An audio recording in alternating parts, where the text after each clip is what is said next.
Hi hello welcome back to another video. ഇന്ന് നമ്മൾ ചെയ്യാൻ പോകുന്നത് ഒരു ബീഫ് വെച്ചിട്ട് ഒരു വിന്താലുവാണ്. അത് എനിക്ക് തോന്നുന്നു കൊച്ചിക്കാരുടെ ഒരു സ്പെഷ്യൽ ഐറ്റമാണ് വിന്താലു എന്ന് പറയുന്നത്. സോ അതിന് വേണ്ടുന്ന സാധനങ്ങളൊക്കെ ഇവിടെ എടുത്തു വെച്ചിട്ടുണ്ട്. ഞാനല്ല പ്രിപ്പയർ ചെയ്യുന്നത്, അമ്മയാണ് പ്രിപ്പയർ ചെയ്യുന്നത്. പിന്നെ നമുക്ക് എന്തൊക്കെയാണ് ഐറ്റംസ് നോക്കാം. ബീഫ് ഒരു 1/2 kg തൊട്ട് മുകളിൽ നിൽക്കുന്നുണ്ട്. വേണ്ടുന്നത് സവോള, കുറച്ച് പച്ചമുളക്, 3 പച്ചമുളക്, കുറച്ച് കരിവേപ്പില, ഇഞ്ചി വെളുത്തുള്ളി പേസ്റ്റ്, പിന്നെ ഇതെന്ന് പറയുന്നത് കടുക്, വിനാഗിരി ആദ്യം മിക്സിയിൽ നന്നായിട്ട് നമ്മൾ അടിച്ചെടുക്കണം. അതിനുശേഷം കുറച്ച് കാശ്മീരി മുളക് പൊടിയും എരിവുള്ള മുളക് പൊടിയും കൂടി നമ്മൾ അടിച്ച് വെച്ചേക്കുന്നതാണ്. പിന്നെ ഇതെന്ന് പറയുന്നത് കുറച്ച് പട്ട, ഏലക്ക, കറയാമ്പൂ, കുരുമുളക്, ഇത് 4ഉം കൂടി നന്നായിട്ട് ഒരു നമുക്ക് കല്ലിൽ വേണമെങ്കിൽ ഇടിച്ചെടുക്കാം, അല്ലെങ്കിൽ ഫൈൻ പൗഡറായിട്ട് നമുക്ക് മിക്സിയിൽ ഗ്രൈൻഡ് ചെയ്തും എടുക്കാം. മിക്കവരും ഈ മുരിങ്ങയുടെ തൊലിയൊക്കെ ഇട്ടിട്ടാണല്ലോ ഇത് വെക്കുന്നത്. എന്തുകൊണ്ടൊന്ന് കടുക് മുരിങ്ങ തൊലിയില്ലാത്തതുകൊണ്ടാണ് കടുക് ചേർക്കുന്നത്. ശരി, അപ്പം നമുക്ക് കടുക് മതി. മുരിങ്ങാത്തൊലി ഒന്നും കിട്ടുന്നില്ലെങ്കിൽ കടുക് വെച്ചിട്ടും നമുക്കിത് ചെയ്യാവുന്നതാണ്. അപ്പോൾ നമ്മൾ കുക്കർ വെച്ചു. ഇനി വെളിച്ചെണ്ണയോ നിങ്ങൾക്ക് ഓയിലോ എന്ത് വേണമെങ്കിലും നിങ്ങൾക്കിതിന് യൂസ് ചെയ്യാം. മതിയേ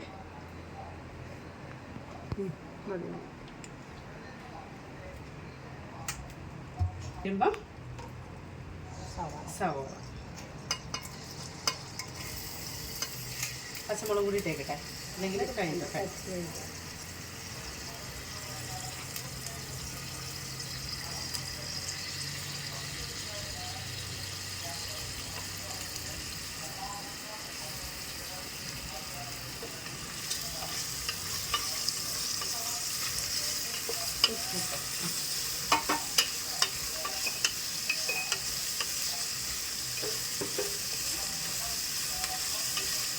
നമുക്ക് ആവശ്യത്തിന് ഉപ്പിട്ട് കൊടുക്കാം.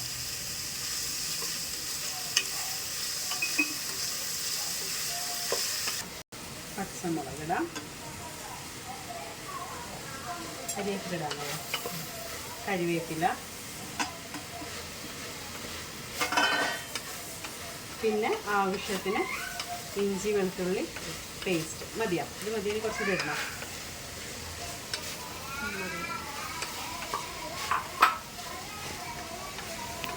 ഇത് നന്നായിട്ട് വഴന്ന് വരട്ടെ. അപ്പം അത്യാവശ്യം ഒന്ന് വഴഞ്ഞ് വന്നിട്ടുണ്ട്. അതിലോട്ടേക്ക് നമ്മൾ നേരത്തെ പൊടിച്ച് വെച്ചിരിക്കുന്ന സ്പൈസസ് ഇട്ട് കൊടുക്കും.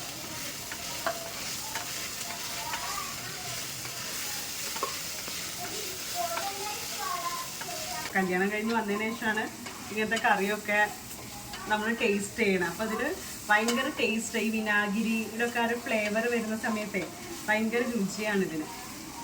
എന്താടാൻ പോകുന്നത്, നേരത്തെ മിക്സിയിൽ അടിച്ച് വെച്ച കടുക്, വിനാഗിരി, മുളക് പൊടി, കാശ്മീരി മുളക് പൊടി ഒക്കെ കൂടി ഇട്ട പേസ്റ്റാണ്.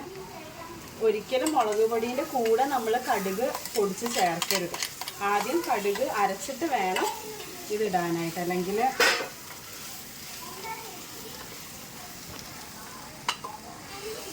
വീട്ടിൽ മുരിങ്ങയുടെ തൊലിയൊക്കെ അവൈലബിൾ ആണെങ്കിൽ നമുക്ക് അതായിരിക്കും അരച്ചിടുന്നത് നല്ലത്. നമുക്കിതിപ്പം കിട്ടാനില്ല, അതുകൊണ്ടാണ് കടുക്. പക്ഷെ രണ്ടിനും സെയിം ടേസ്റ്റ്, വലിയ വ്യത്യാസങ്ങളൊന്നുമില്ല. എല്ലാം രുചിയൊക്കെ തരുന്ന സെയിം തന്നെയാണ്. നമ്മുടെ മസാല നന്നായിട്ട് മൂത്ത് വന്നിട്ടുണ്ട്. ഇതിലോട്ടേക്ക് നമ്മൾ കഴുകി വൃത്തിയാക്കിയ ബീഫ് ഇടുക. പിന്നെ നിങ്ങൾ ബീഫ് മേടിക്കുമ്പോൾ ഒരു കാര്യമുണ്ട്, ഭയങ്കര ചെറിയ പീസായിട്ട് വിന്താലുവിന് നമ്മൾ ഇടാറില്ല. കുറച്ച് ഇച്ചിരി വലുപ്പമുള്ള പീസാക്കിയിട്ടാണ് നമ്മൾ ഇതിന് യൂസ് ചെയ്യുന്നത്.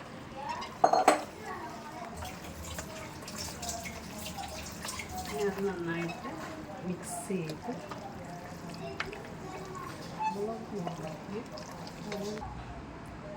ഇനി നമ്മളിവിടെ ഒരു കപ്പ് വെള്ളം അളന്നെടുത്തിട്ടുണ്ട്. ഇത് കംപ്ലീറ്റ് ഒഴിക്കേണ്ട, ഇതിൻ്റെ ഒരു പകുതി പോർഷൻ ഒഴിക്കും.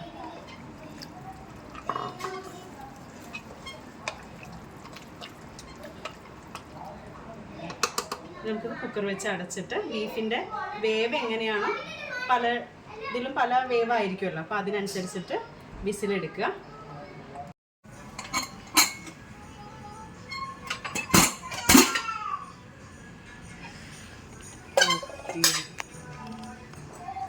നല്ല കുറുകിയ ചാറായിട്ട് വന്നിട്ടുണ്ട്. ഇനി വേണമെങ്കിൽ കുറച്ച് പുളിയൊക്കെ നോക്കിയിട്ട് നമുക്ക് കുറച്ച് വിനാഗിരിയോ ഉപ്പോ എന്താണ് ആവശ്യം എന്ന് വെച്ചാൽ അത് നമുക്ക് ഒഴിച്ചു കൊടുക്കാം. പിന്നെ ഇത്രയും തിക്ക് കൺസിസ്റ്റൻസി വേണ്ടെങ്കിൽ കുറച്ച് വെള്ളം ഒഴിച്ചിട്ട് നമുക്കിത് കുറച്ചും കൂടി ലൂസാക്കി എടുക്കാം. ഇത് നമുക്ക് ആവശ്യത്തിനുള്ള ഒരു രീതിയിലാണ് അയക്കുന്നത്. നമുക്ക് ബൗളിലേക്ക് മാറ്റാം.